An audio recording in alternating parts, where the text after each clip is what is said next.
On this episode of Speaking of Spirits, today we're going to talk about haunted objects.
Welcome back to Speaking of Spirits. This is Mark. I'm joined today with Colleen. Hello. And I've got Katie here with me today. So we're going to be doing this. And today we're going to be talking about haunted objects. Yeah, I love it, right? eBay's full of them. eBay's got, you can get all kinds of cool stuff. Yes. Yeah. It's great. But there's some pretty historically really famous, infamous haunted objects, right? Yes, there are. Yeah. And something about dolls that are really special. Dolls. Dolls and clowns, right? You know? The clowns are creepy anyway. Yeah. You know, let alone when they're, supposedly with, yes. Yeah. You can't do the dolls. See, dolls and aliens, man. I struggle. So I took The Curse of James Dean's Car. Yes. Yes. Yay! Yeah. I've always been really fascinated with this. I love this one. So James Dean had bought, he called it the Little Bastard. That was the name of the car. That's why it's haunted. He's Right? coming back for his revenge. It was a 1955 Porsche 550 Spider, and it was a thing of beauty. Mm-hmm. It was a thing of beauty. It was a beautiful car. He had raced a lot of cars in his time, and he had bought this.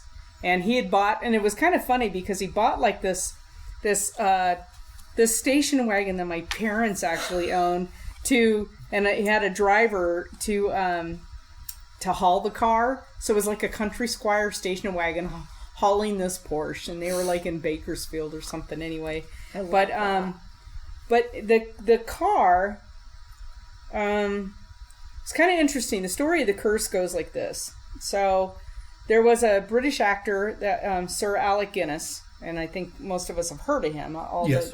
So he relates on his first night in Los Angeles on September 23rd, 1955, after leaving a restaurant, he met, and his friend Thelma Moss met James Dean. They were going to go out, and James had invited them to dine with him at his table. And when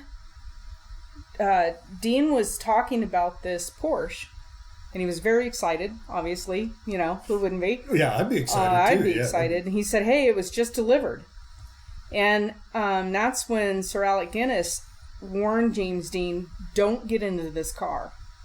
He said, please never get in it. It's now 10 o'clock Friday, 23rd of September, 1955. If you get in that car, you'll be found dead in it by this time next week.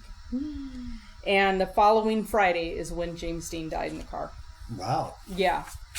So, pretty wild. So the fatal crash happened.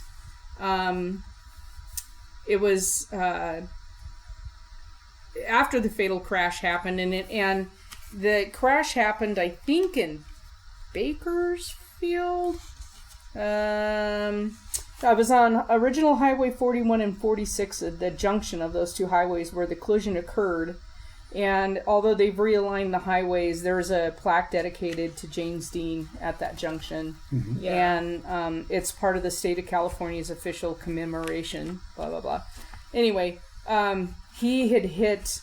I think there was a college student from Cal Poly University in San Luis Obispo who had crossed over the center line, and he hit James Dean head on. And James was thrown from the car, and he was DOA when he was taken down to the hospital in San Luis Obispo. So, after the car, so let's get on with the curse, right? So Mm-hmm. the wreck was put on public display, which I think is creepy. What? Why would you do That that? reminds But me of the Bonnie and Clyde thing, though. People were like, well, that's true. ripping- Well, you know. Well, yeah, but he was a huge actor. He at was the time, huge, too. He yeah. was very popular, yes. So he had just finished the Giant, the movie Giant. So Okay. I mean, he just finished that. So the wreck was put on public display, and over the years, mysterious series of accidents and car crashes that occurred from 1956 to 1960 involving the little bastard resulted in serious injuries to spectators and even a truck driver's death.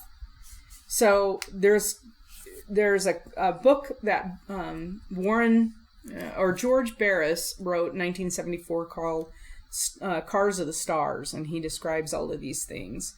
So the Spider was declared a total loss by the insurance company, which paid James Dean's father fair market value as part of the settlement.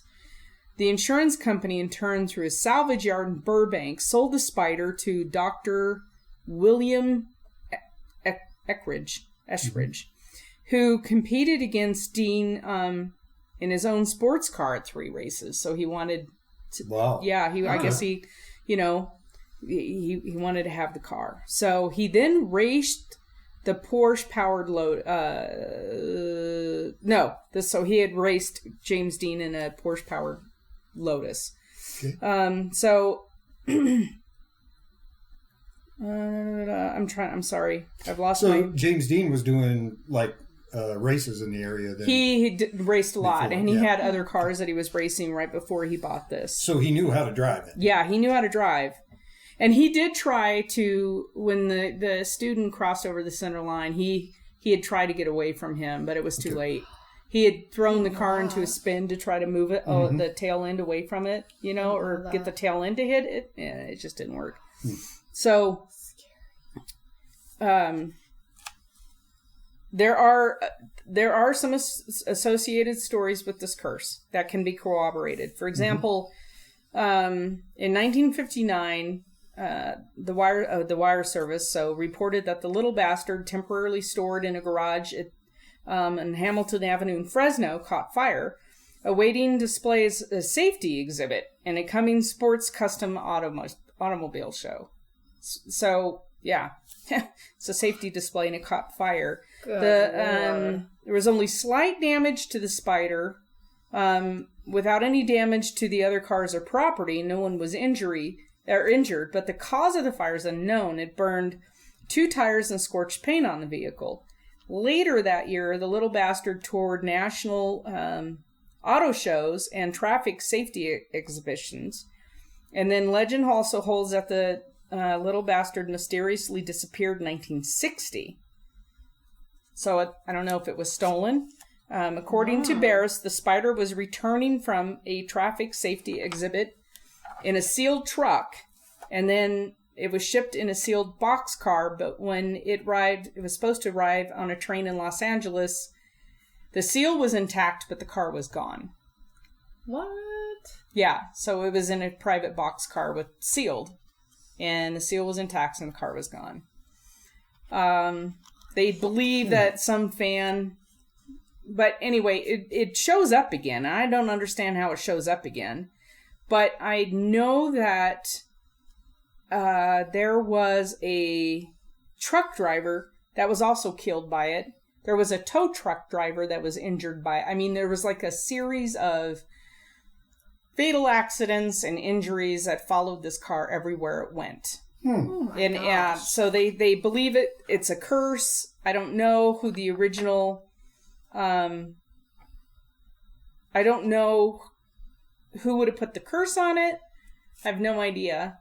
But has been a series of problems related to this car. It's kind of like Christine. At some point, you just kind of lock the car away or bury it. Mm-hmm. Yeah, where? I mean, honestly, I know that there has a lot of sentimental value to a lot of people in the industry, but there's a point where the amount of death around an object renders the object not worth keeping. not worth keeping. Yeah, you bury it. Yeah. Well, the interesting thing to me is a car. Well, first of all, a Porsche like that is not going to just evaporate.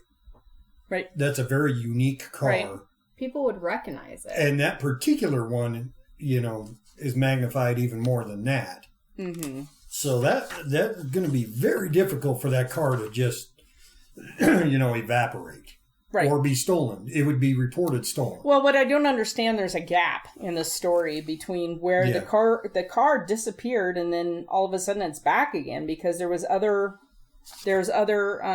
problems associated with the car. So I don't know if somebody then figured out, hey, I can't sell this thing anywhere. I mean, everybody knows this car. Well, it's like stealing a Monet. Everybody's going to know the Monet. You can't market it. Right. So you can't. How are you supposed to sell it? So what did they just in the middle of the night leave it on the side of the road and somebody went, hey, that's Jane Dean's car? I don't know. Yeah. There's gaps in this story. But I do remember this was on either Unsolved Mysteries. There was a TV show that documented years ago this car and its curse. And there was somebody, I think, crushed by the car. I mean, there was just numerous, I think it was the tow truck guy. Yeah. But there was numerous horrible, death surrounding this vehicle. Jeez. So. Again, the most, impressive or, disturbing, whatever thing to me is that this car could just evaporate.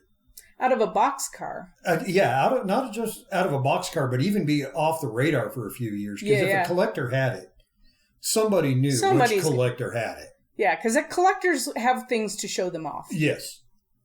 And this particular car, is going to be in the collector field, in somebody who understands it, who knows what it is. Right. It's not going to just evaporate for a few years. Mm-mm. Especially, out of a sealed container. No.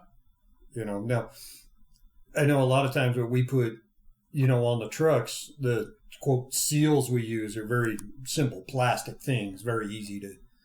But once they're broken and they're numbered, they have a serial number, and once they're broken, you can't put them back together. Yeah, you can't reassemble them. No, and that's why they use them. Yeah.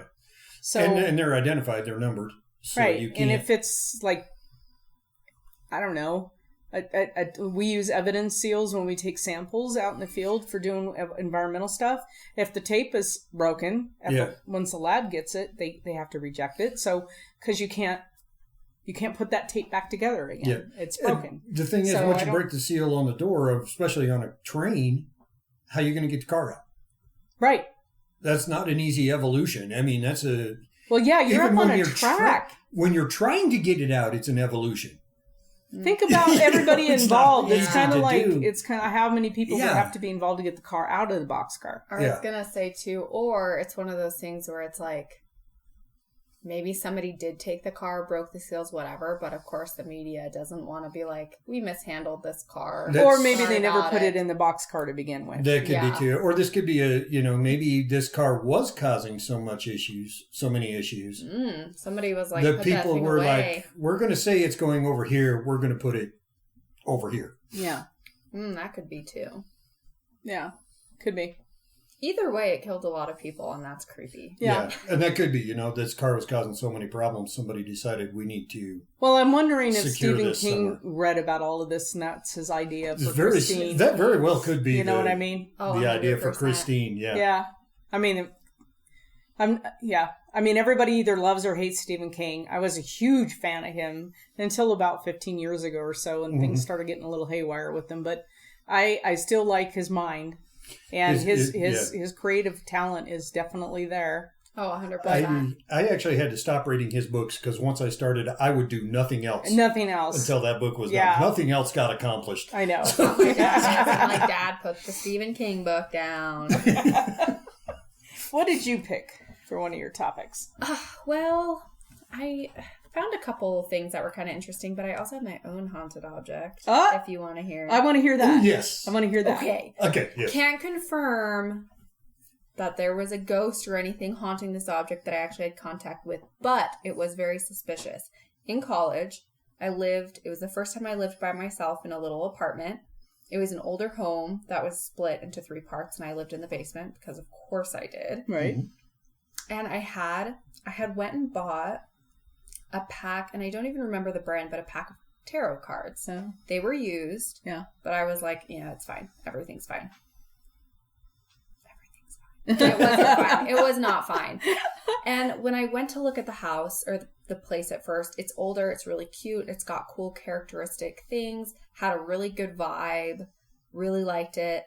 The minute those tarot cards came in, it was spooky. Everything changed. Everything changed. My friends would come over and would not want to come back. Ooh. So that was cool. But the creepiest part, part is there was a lady that lived above me. And she was, I don't know, probably 50s, maybe 60s. She was a little odd, which was fine. I don't know what the hell was going on with her. But I remember one day I woke up and in front of the sidewalk, so her door was in the front and then mine was to the left a little bit. I'm guessing it was her. Everything was fine when I first moved in. She was kind of weird, but everything was fine with her. Not a big deal. All of a sudden, she started being super, super mean and nasty to me, and I didn't know why. And one morning I woke up, and there on the sidewalk was a lot of weird shit written on the sidewalk, like with chalk. And it extended all the way, like it was just in front of her door and just in front of my door, not the neighbors.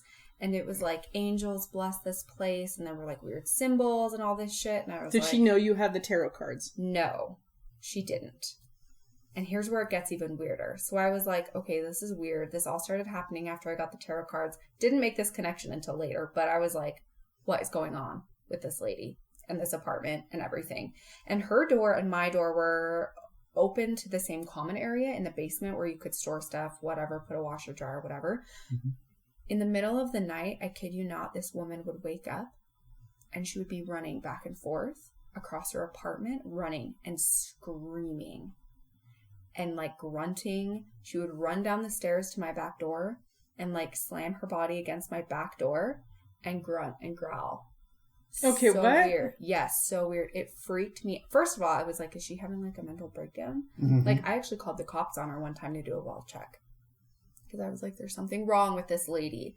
And this went on for weeks. And she would like be outside in front pacing and like talking to herself. And when I came out, she would like come at me and start like yelling about stuff and screaming and whatever. Freaked me out. And it went on for like months and months and months. Every night, running back and forth, screaming, pounding on the walls. She'd come to my back door, which didn't even lock, as a side note, but she didn't know that.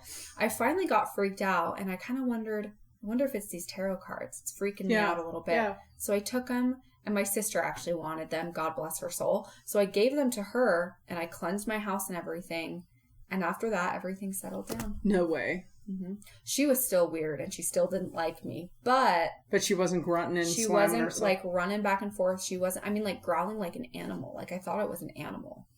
Like growling, like possessed, like demons from like the stuff you see in movies. That's like, crazy. It was like that. It was so spooky. And very shortly after I moved out, because I was just too scared. You don't want to live like that. It was so spooky. The weirdest shit. The shit on my sidewalk. Wow. Yeah. And what was weird, too, is the neighbor on the other side, which was right next to her. I was below.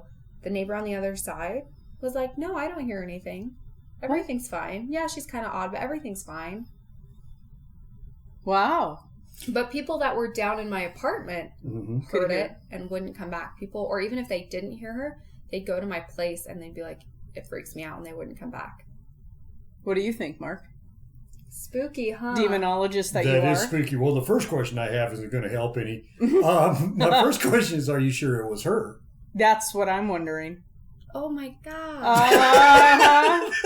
That's what I was wondering. That's what I'm saying. I'm not helping here. But if y'all could see Katie right now, she just went pale. I never thought of that. That's so spooky. I mean, I know it was happening in her area, but are you sure it was her?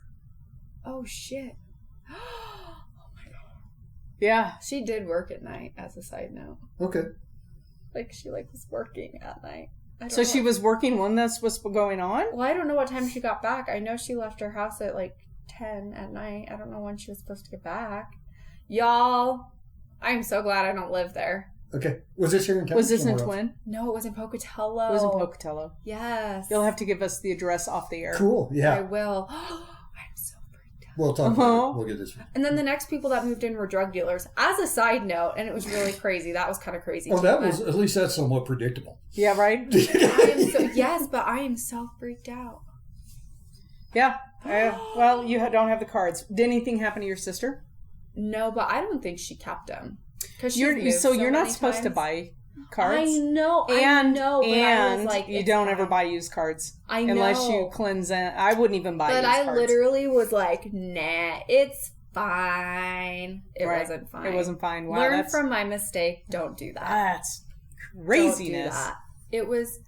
Now it's even more spooky with what you guys said. Uh-huh. Okay, I know now that's we're what I curious was then. thinking. I'm like, that's not the lady, but okay. Anyway. That's what I was thinking. Yeah, I just want to make sure. Are you sure that was the lady that was? Well, now I don't. I definitely think she's the one that wrote on the sidewalk. Now that could be. That could be sigils that she was putting out there, right?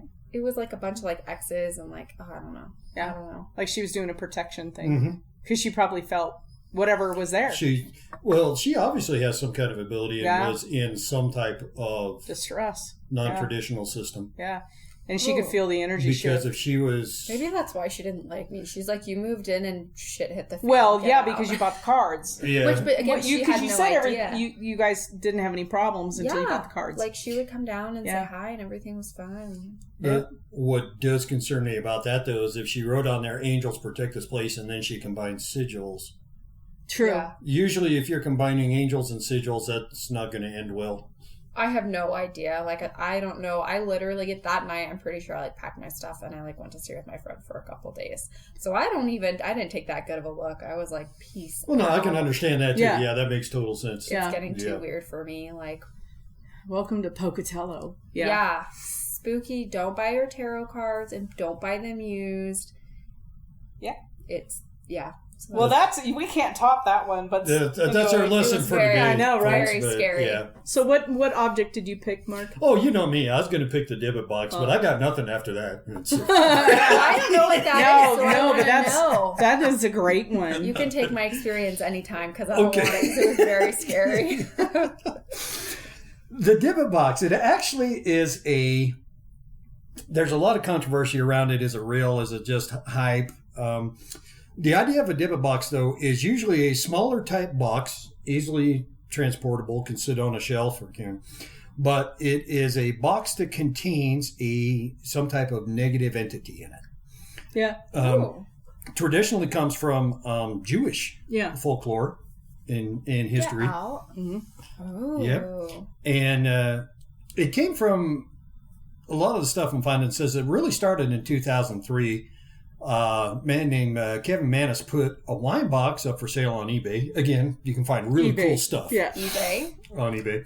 And he kind of had a story that went along with it and said that strange things started happening, with this box. So, Mm-hmm.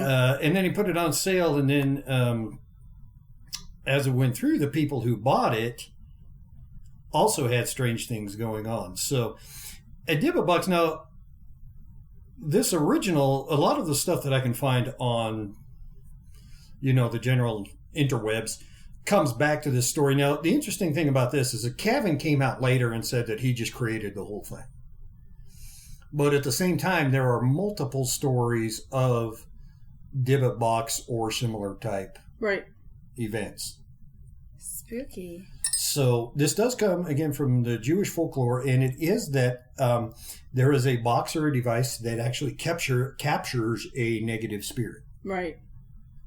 and keeps How that negative do you spirit know- into it. And how do some you people know can it hold is- the box and fine, and some people have very strange events happen when they have the box in their possession.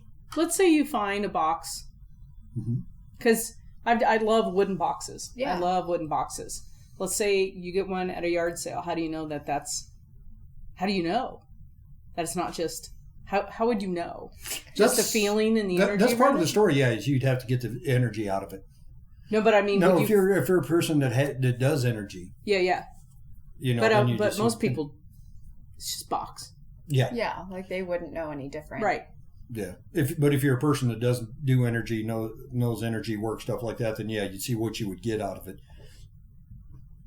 But a lot of times, interesting thing, a couple of things. Divot boxes usually have very interesting symbols on them. Yeah, Sigils. there you go. So don't buy a In this creepy looking case- box. Yes. Don't buy Turo's cards in a box. Yes. Welcome. You're welcome. But in this case, the sigils that are in there are put there to keep the entity inside. To Ooh. restrain, because sigils can go both ways. You can Pandora's keep box, right? you can repel something, keep something away, or something in. or you can keep something in. So they're not like malicious things. They're things to like keep bad things away. They can. Like whoever, or You mean the sigils?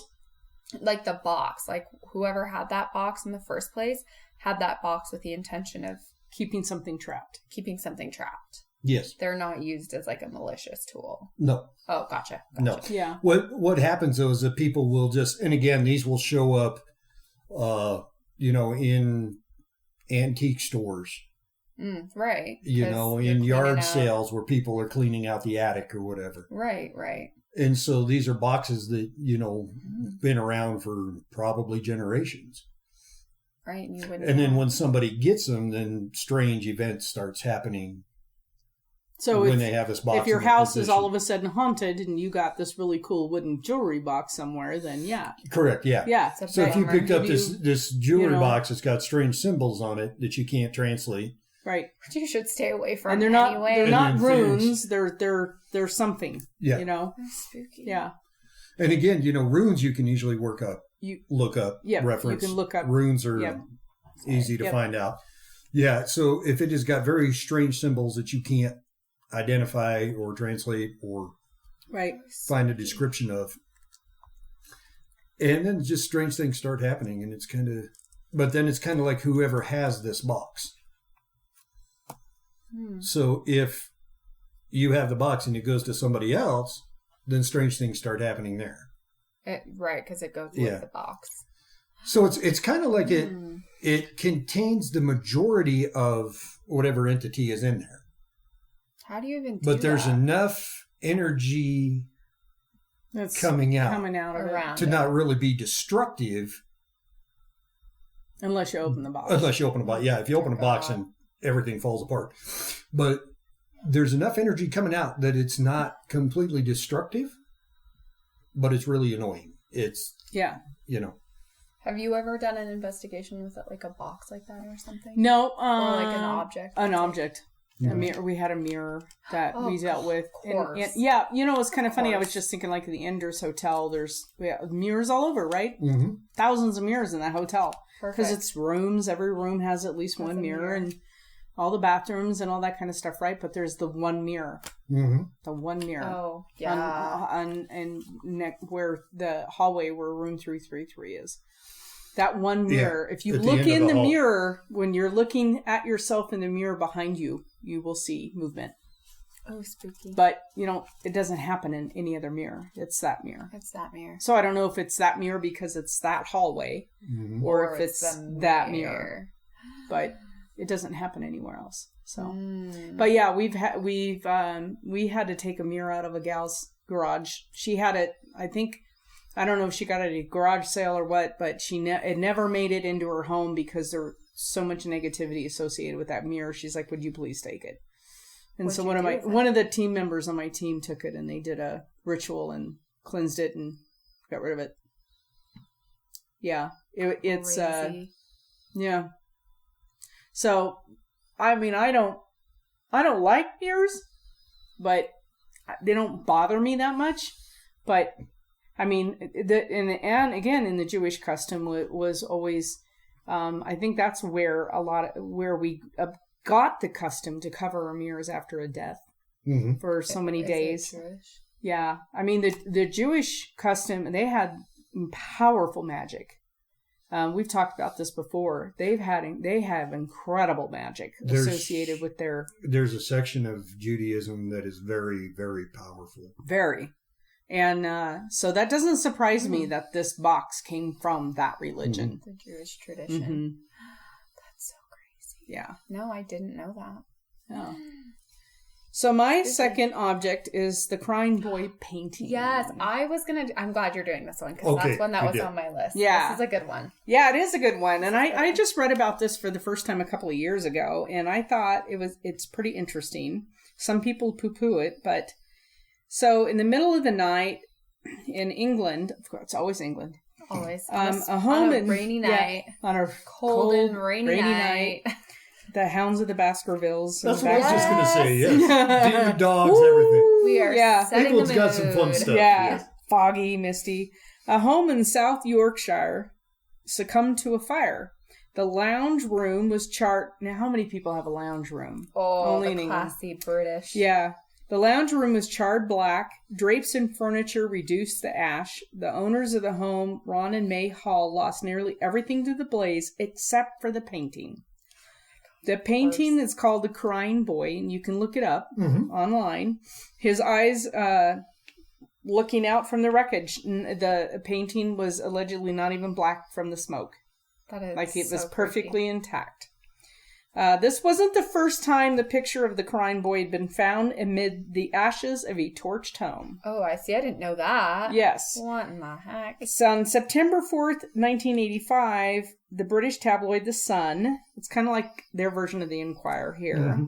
But although the Enquirer, a lot of people poo-poo it, but I will never forget. This is just, okay, I'm going down a rabbit hole here just to let you guys know. This is half the fun. Yes. Yes, Rabbit because hole. do you remember there's the Crying Boy picture? Yeah. Oh. I mean, it's a beautiful painting. Oh my It's a gosh. beautiful It gives me painting. the feelings. Yes. It's a good painting. Oh. So do you remember, the guy who killed his wife and pregnant wife in Northern California, and he's now in prison, and he was, the whole, Which one? no, it was huge. It was huge. Okay. And he ended up going to prison, and now they want to do another trial for him. He was having an affair at the time. And he didn't, Scott Peterson. Thank you. Peterson. Peterson. Yes. Okay. Okay. So the reason why I'm bringing this up, it has nothing to do with this painting. But But it's the relevant. Enquirer was always the first to break every single story, every fact on the case. And so everybody's like, the Enquirer is all full of It's full of BS, BS. right? No, they have such deep pockets of money that they are able to buy information. So just because it's in the Enquirer does not necessarily mean it's BS. They have a lot of backing behind them, and they can break stories first. So when you wanted to know what was going on with the Lacey Peterson story, Scott That's Peterson where you story, went. you went to the Enquirer because they would break it, and then 24 hours later, the news would pick it up, and it was a fact. It was That's bananas. So crazy. It was bananas. So anyway, so The Sun is like the Enquirer, but it's the British. And so they published this thing called Blazing Curse of the Crying Boy Picture, a story about a very unlikely painting that caused fires, and it supported the comments of a local fire station officer. The painting, the firefighter said, turned up mysteriously unscathed in fires all across the UK. All of which started spontaneously. It was well known that he would never think of owning this cursed painting himself. The couple that had laughed off warnings that their painting was cursed, wrote The Sun, let all other heed warning and get rid of their own giant paintings of the crying children immediately. So there must be more than just this one. I was gonna say There might be a series can't of be them. more than, or there can't be the same one. No, so he just said get rid of their own giant paintings of crying children immediately. So I wonder if Okay, this... that brings up more questions than answers I right know. now. I want to Yes. see if there's more by In that. fact, the paintings of crying kids, so there's more than one, were hung in the living rooms of multiple households. Makes you double take. You're not alone.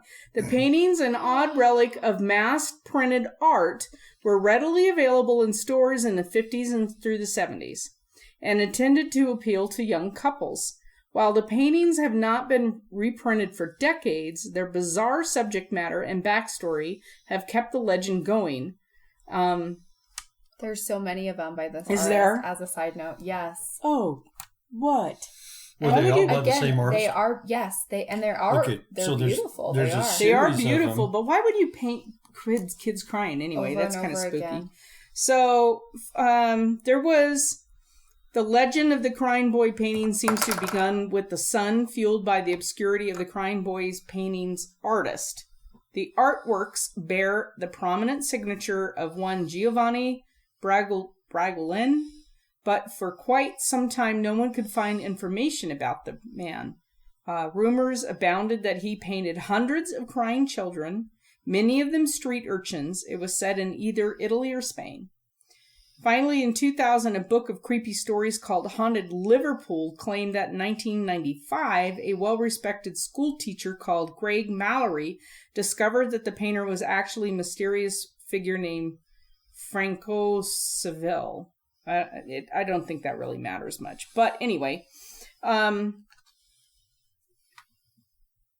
following backstory from 2000 seems to be a mashup of reportings from the Sun and Mallory. I don't know if Mallory is another newspaper over there. One of the urchins he painted, a boy named Don Bonillo, I don't know, accidentally started a fire in which his parents died in Spain. Well, so the boy he painted's parents died in a fire. That he accidentally started. Yeah, that as he a side note. Yeah, as a my side God. note. Some believe the boy was adopted against the will of a priest and was abused by the painter. Oh my God. In 1970s, the boy was consumed by a fire as well.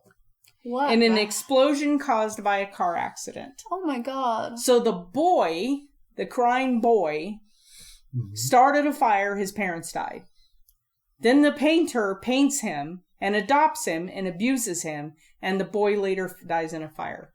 That is the most tragic life unbelievable I've ever heard in my entire life. How does that all happen to one person? I don't know. So this artist painted 20 to 30 of these crying boys. Mm-hmm. So did he adopt and torture them all? I don't know. But it said that all of them were cursed. They were all equally as cursed. So I don't know if the boy is like, screw you people. Yeah. I don't know. Do we have a time frame on that? Do we know if the other paintings were made when the boy was living with the artist? I bet there's. I don't know. So it said that the painter likely painted 20 to 30 of these crying boys after training in Venice after World War II. Prints of which were sold in department stores throughout the 1970s. And there was a similar series of crying children paintings that were regarded equally as cursed. Another artist who did a series of crying children were equally as cursed. So something about the children crying. That's woo. You know, like your shivers with UFO shit? Yeah. This makes me shiver. Really? Yeah, oh my this gosh. makes me shiver. You're not about this. It is spooky as a whole. It is very spooky. So one woman had told this a newspaper she couldn't think of a reason why such a lovely picture could suddenly be jinxed, but she tossed it out just to be safe. She's like, I can't. Just in case. Yeah, just not. Yeah, it's gone. The Sun added details such as the urchin that was mistreated by. I hate that they call it the urchin. He has a name. Well, that's the child who was the child who was mistreated by the painter. Could have cursed all of his work. 100%. It is a way of getting revenge, but he's not revenge. It's not revenge. He's not hurting the painter. He's hurting innocent people. That's the problem, you know. But you don't, when you're pissed off, you don't think about stuff like that. And young, it's not. And like young, you're you know, emotionally right? mature. Well, if he's young though, and I mean, I can kind of see a logic here. Yeah. If he can put a negative attachment to all of this painter's work, so nobody buys anything this printer does. That's true. Or painter does, Right. excuse me. So nobody buys anything from this painter. So there was a comedian and a writer named Stephen Punt who explored this legend on his radio show, Punt PI. Cool. Okay. He attempted to track down homes involved with all these fires. And he found this lady, Jane McCutcheon, who had hung a print so not the painting, but a print, right, in her living room in the 1980s. McCutcheon was the mother of 2. She was cleaning in her kitchen when she found that her handmade drapes, blinds, and curtains were suddenly on fire. Oh my god. Her family escaped alive, but her home was destroyed, except for a single painting hung in the living room of the crying boy. You could still see the little boy's face in the painting. So, this is... Most of the fires had normal causes like cigarettes or unattended frying pans and that kind of stuff. But the fact that the paintings or the prints were never damaged is just bizarre. I know I'm never bringing one of those paintings into my house, man. Although maybe I have some friends I could gift it to. Or not friends. Now we could be onto something. There we go. Perfect. Yeah, you know? Yeah, let's see. Some people wondered if there was the reason why there wasn't damage is because of a fire retardant varnish. But varnishes are by themselves flammable. Their varnishes are flammable. Well, something like that though would be easily to identify. Yeah, you could lab test that. So, and then there was one painting that wasn't one of the paintings that wasn't damaged was on print. It was on it was a painting that was printed, so it was a print on compressed board, making it difficult to burn. But then again, it would still be scorched. Yeah, have right. There would be damage to it or something. Anyway, I just think it's interesting.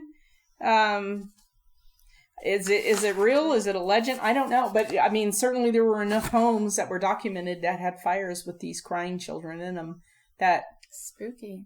That the paintings or the prints, even the prints, that's what's weird, bizarre. It's not just the painting, it's the prints were undamaged. That is what is weird. It's like, okay, the paintings, maybe there's something with the paintings, but they were mass produced and printed in the 70s. Paper. Yeah. So they'd burn. Even behind glass, the backs 100%. are going to burn. Well, I'm trying to figure out how we could put that kind of energy, assuming, that there's a connection here. How could we put that kind of energy into so many paintings in so many different locations? Right.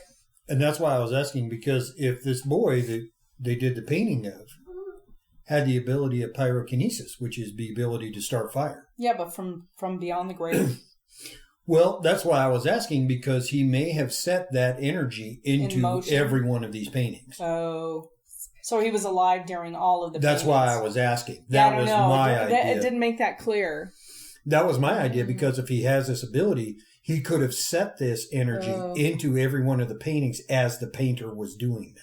I guess, or maybe just curse the work of this artist. That could have been too, yeah. But it said there was another artist who did a whole series of this stuff, and they were equally as cursed. So that kind of takes out my theory, but well, I don't know. I couldn't find anything on this other one, so I think I'm wondering if that's internet BS. And especially when this boy dying in a car fire. Yeah. This boy died in a fire. That is bizarre. Isn't that? I mean, how? So that's what makes me wonder if he didn't have that.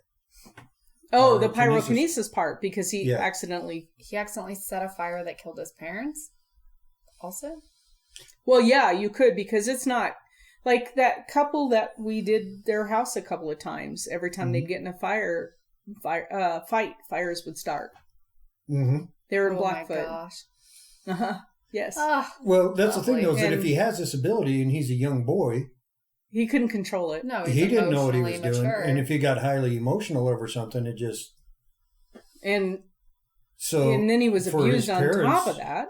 So the one for his parents, he could have been so young that he didn't... and it probably scared him, too. He had no idea what it was. Right. Nobody there could explain it to him. Yeah. He didn't know how to control it. Yeah. Isn't it? I don't know. The whole thing is just tragic and sad. I don't know all of it. It's tragic. But if you have that picture of one of those crying kids, I'd probably get rid of it. Yeah. I would get rid of it just to be safe. Take it from us. Yeah. Get rid of it. Yeah. Or gift it to somebody you don't like. Yeah, there you go. There you go. Put it in the white elephant at work. Woo! Watch chaos. Or better, put it in your office at work. Oh, there you go. Just burn your whole workplace down. You're Katie, welcome. There you go. See? There's some possibilities here. Yeah. We can do this. You yeah. have- I don't know. options. You know that one friend that you really don't like, and yeah, you could yeah. just say, "Here you go. I've been Lady thinking that about stole you your this Christmas." husband. So, on second thought, if you have one of these paintings, let me know. We'll get the Yeah, We'll buy it we for can you. take care of that for you. For free. Yeah. We'll take that off for you. We'll take. I care have of a list. I have a list of people I could give that to. Yeah. It's fine. It's that. fine. Okay. Is this still going on? What year was this? Well, 1980 was the last that Which is pretty that I saw. recent. and that was in the United States, right? Mm-hmm. Oh, I didn't catch So, that. That's so creepy. they've traveled the oceans. Well, yeah, you they can were print mass. a It sounds painting. like they were kind of mass produced. Yeah, they were mass produced in and the sold. 70s, so I'm sure they're everywhere.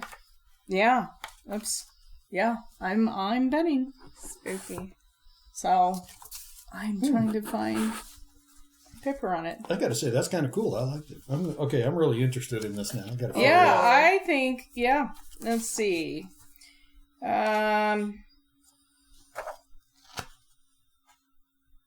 Yeah, I think it was.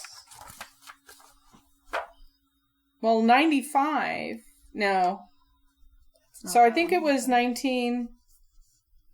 The boy was consumed in a fire in 1970s sometime, Okay. and then the 1980s was another fire, in the 1980s that fire where the gal just found all her curtains on fire when she was in the kitchen. So the boy was alive in the 70s. The painter was painting these sometime in the 70s. That's kind of After he went through training in Venice after World War II. I was going to Oh, say, that's I right. thought he was painting That's in a the huge 50s. gap. So he went through training after World War II, but it doesn't say exactly when after World War II. Then he starts painting, and then at some point he adopts this child, abuses him, and does all of these crying kids pictures. He starts doing the crying kids pictures at some point. Mm-hmm. So World War II was 40. So you have 40s. 40s. So you have, because right after World War II was Korean War. Mm-hmm. So you have like a 40. So he was painting 40-year by the period 70s. where he was painting. He was painting in the 70s. So we got 20 years there. He could have learned how to paint those. Yeah. And then at some point he started doing, okay. I'm just really interested in how you could put that kind of energy Yeah. to these. Okay, cool. Okay, Yeah. my brain's working now. I gotta go investigate this. Do you have another object? I do not. I was just going to go with not really, because when I talk about it, everybody knows about it. I'm just really kind of interested by the whole, like I said, the creepy doll thing. Oh, God. You know, So terrifying. They're just awful. and it's kind of God, interesting. And I just realized both of my subjects kind of have the same concept going on here, which is some type of entity or energy or spirit in a Object. object. Do you think the creepy doll that the Warrens have, Annabelle, is true? We got over this before. I'm not sure if anything the Warren says is Yeah, true. no. I'm there with you. The Warrens automatically said everything was a demon. Yeah. And that just pets me in the wrong direction. I Right. don't agree with that. That being said, though, I do believe Lorraine has got some very strong abilities. Mm-hmm. I've never questioned that. So I would say there probably is something with this doll. I'm not going to go say it's a demon, but I'm saying there's probably something. Do you believe that you can put, I guess, we just had the pictures, that kind of energy into an object like that? Yes. No. I'm trying to figure out how. Yeah, That's what I'm exactly. trying- How would you do so that? I think that's what I'm thinking. I'm trying to figure out how could you put energy into an object, and that's kind of like the whole theme of what we're doing here. Can you put energy or even an entity into an object? I know there's a lot of the topic is fascinating because it's actually terrifying because if we have a lot of bad people in the world. We have a lot of great people in the world, but we have a lot of bad people in the world. Yeah, and honestly, the great people outnumber the bad people by quite a ways. Yeah, but the unfortunate is that the bad people take the headlines. Yeah. So it's if people could learn this negativity and use it for their own dastardly deeds, that's terrifying. And then it comes up to, is there an entity or an energy in the object or attached to the object? Right. Which again is a different thing. Is it attached to it or in it? Because if it's attached to it, you can separate it. Yeah. I guess that's the only way I thought about haunted objects is something that just gets attached, but not like in it. With intent, put into the object for malicious reasons. Which is terrifying. It is terrifying. But I think that's probably very rare because that probably takes. I can't even imagine the power. That's what I'm saying, though. You would have to have somebody who is very, very advanced. Right. So it probably doesn't in working with energy. Happen as often. No. In that sense, as people say it does, versus something that's just attached to an object. Somebody's passed away. Right. And they're not. Yeah. Well, and that's why you go into an antique store and you can feel a lot of stuff. Because people have attachments and emotions tied up in the objects that they owned. But, like killer dolls? Killer dolls? Yeah, that's a whole level of creep that I don't want to deal with. I mean, it makes for some great stories. It does. True that. And some interesting movies and things like that. But in reality, I just don't know if you can actually put energy into something or just attach it to the item. And that makes a difference, like I said, because if it's attached, then you can just break that attachment. Right. Get rid of that energy. Right. Yeah. But if it's actually in the item, then that's a different, kind of a different game right there. But well, I'd love to know if anybody in our audience has a haunted object. Yes. Yeah. I think that would be. Stories. Yeah, I want to know. I want to hear it. Mm-hmm. Yeah, tarot let us know. cards that create chaos. Dear God. I know Katie's still rattled over this. I am, because I never thought about it like that, but that is freaking crazy. Well, I didn't, that's when you were talking about it. The only thing I could think, I'm like, that's not her. She was growling like an animal against my door. It was terrifying. Would you recognize the cards if you saw them? Probably. If you saw, not that particular set. Yeah, oh yeah. Because that particular set had something, but yeah. Okay. Oh yeah, I would. Like, I can see the box, I just can't remember, like, what the brand... It's a very classic tarot card. It's very common. But it's not necessarily the card. It was the intent that somebody used them for. Yeah. Somebody had something with those cards. Right. Yeah. And I'll be honest, I don't even think I ever opened it and shuffled them or did anything. I kept them in the box. Which is also creepy, because imagine if I took them out of the box and, like, shuffled them and actually used them. Yeah, I always recommend that if you get something like that you cleanse it, you put it on salt, you take the energy out of it, you put your own good intentions in it. Yeah. But you don't know these things when you're young. You don't know. I was so young. I think I was like 18. Yeah. I'm sure it was a good idea at the time. At the time, 100%. It was awesome. Totally great. Yeah, totally bought it in like a secondhand store. Fine. It's not how a horror movie starts ever. Never. It's fine. The movie Hellraiser's coming to my mind, but okay. It's fine. We need to write this script. That's all I gotta say. Thank you for joining us on this episode of Speaking of Spirits as we were talking about haunted objects. We hope you enjoyed it as much as we do. And again, we'd like to encourage you to go and give us a rating wherever you receive your podcast. Thanks for joining us, and we'll hope to see you on our next podcast.